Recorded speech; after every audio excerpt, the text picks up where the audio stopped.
Welcome once again to Lehto's Law. Here's Steve Lehto. You'll recall there's a never-ending saga involving the Ford dual-clutch transmissions.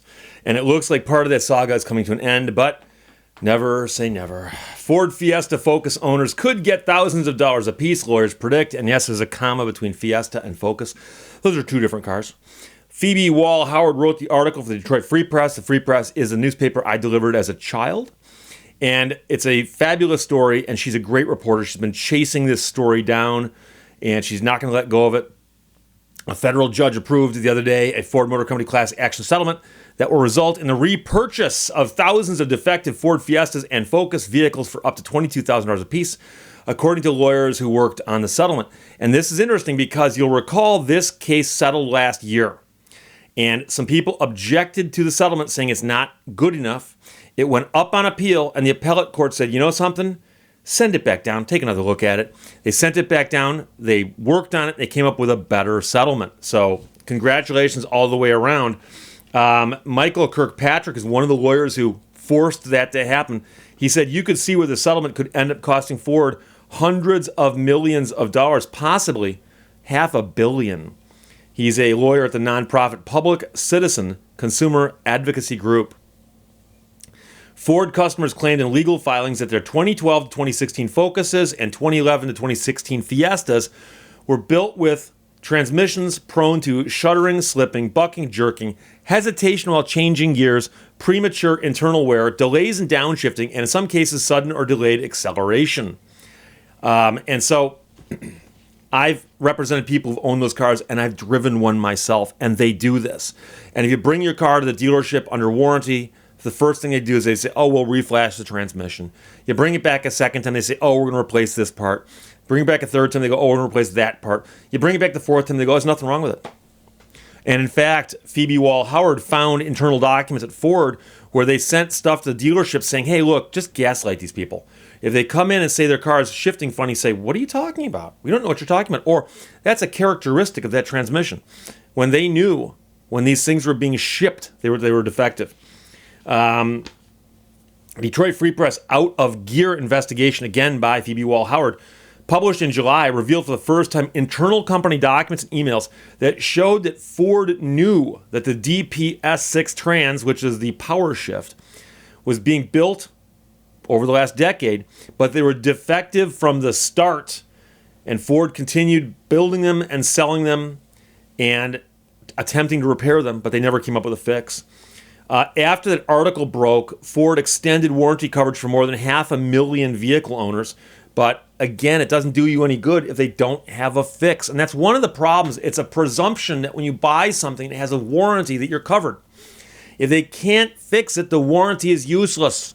So if I give you a lifetime warranty on something that I can't fix, So that's the problem here. The attorney who led the class action for Capstone Law, Ryan Wu, says we embarked on an 8-year odyssey to hold Ford accountable. Now, he says it's more like $100 million that Ford's committed here, but then again, it's hard to say because car owners will have at least 7 months from the order to file a buyback claim, and some may have up to 2023 to file. Over the last year, as this case has been going through the court, Ford opened up a voluntary buyback program where they bought back 2,600 vehicles at a cost of $47 million. Now, based on that, some lawyers have said their clients got between $15,000 to $22,000 for the car, probably depending on how much the car cost and what state you're in, because some states are going to say that you get a mileage offset for how many miles are on the car at the first complaint. An internal Ford report dated December of 2016 noted that 350,000 of the problem cars have already reached 3 or more repairs in the U.S. Okay? And so that means that there were 350,000 cars in the U.S. that probably qualified for the lemon law under state lemon laws. Now, the attorney who is in charge of the class action in California estimated there were 100,000 vehicles that qualify for the buyback program, but he said he doesn't think they're all going to come in and ask for it. But he points out, actually another attorney points out, that the settlement has 2 parts. People can get cash for the inconvenience of having multiple repairs, or they can seek the repurchase. So not everyone's going to qualify under the Lemon Law. And there were people out there who simply went in a few times and just had their transmission reflashed, and, for whatever reason decided to live with it or didn't care or just quit. So you can get money for the inconvenience if you can't get the buyback. And that's another option here. Ford wrote in its 2016 internal report that total quality-related spending for the DPS6 transmission could reach $3 billion. Nearly 2 million owners and former owners stand to be affected by the settlement, which also includes a minimum of $30 million in cash payments from Ford to customers that are separate from the buyback program. At least 1.5 million of the vehicles remain on the road today, according to U.S. vehicle registration data. And, I'll tell you right now, is that if you're in the market for a used car, don't buy one of these. Apparently, and again, I'd highly recommend you go back and read the Out of Gear article by Phoebe Wall-Howard in the Detroit Free Press, because it appears that, and again, I empathize with the auto industry, so I understand how difficult it is to bring a car to market. And so they come up with an idea for a car, and they have the prototypes, and they've got the show cars maybe way ahead of it in advance. And then as they start bringing all these things together, they've got different programs. And somebody came along and basically said, look, we've got this transmission we have to use. And they wanted to use dual clutch transmission. And dual clutch transmissions by themselves aren't inherently bad, but there's something wrong with this one. And I don't know if it's a small space they had to jam it into or something, but there's something that caused them to say, we can't make this one work in this setting.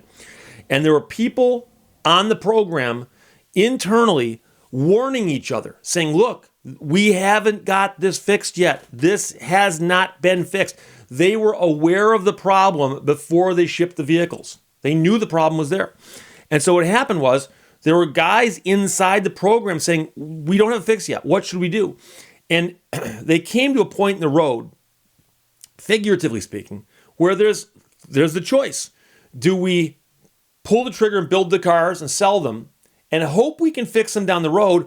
Or do we pull back and delay the launch of these cars so that we can fix the problem? And somebody did the math on it and said, well, if we can come up with a fix down the road, it makes more sense to do that because we can sell the cars, we'll get the money from the car sales, and we'll fix it down the road. So they did that, even though there were apparently people within Ford saying, we don't know if there'll be a fix. And they're like, well, there's always a fix. Well, there's not always a fix. So the idea that you're intentionally shipping defective cars, hoping you can fix them later. By the way, there's precedent for that. That's not the first time it's happened in the auto industry. Chrysler went through a whole phase in the 1970s where they just did that as a matter of course. They would ship poorly built cars and tell the dealerships, don't worry, we'll you guys inspect them and then sell them, and then we'll pay you warranty repairs if you want to, before you sell them. And the car dealers are like, hey, it's not our job to inspect cars. So the number of repairs per car and then the cost per car was skyrocketed for a little while there with Chrysler. So it's not like Ford's the first company to do this, but somebody made a bad decision. That bad decision appears to be about to bite Ford for a couple $100 million, maybe $500 million, or maybe more. So it's bad, and of course, in hindsight, everything makes more sense. But they did ship these cars knowing they're defective, and this is how it's going to get them. So there is a class action settlement. We got to wait and make sure that nobody objects to it, because somebody might object and take it back up again. But if you are a member of this class, you should get notified. But if you don't, you should go online and find the class action site. There is a non-class action lawsuit that's been filed here in Michigan by some other attorneys that's not part of this class action. That's a totally different matter. So I'm talking about the class action in California, but it's nationwide. And if you haven't opted out of it, you are most likely a member. But go to that website and take a look at it. Questions, comments, put them below. Otherwise, I'll talk to you later. Bye-bye.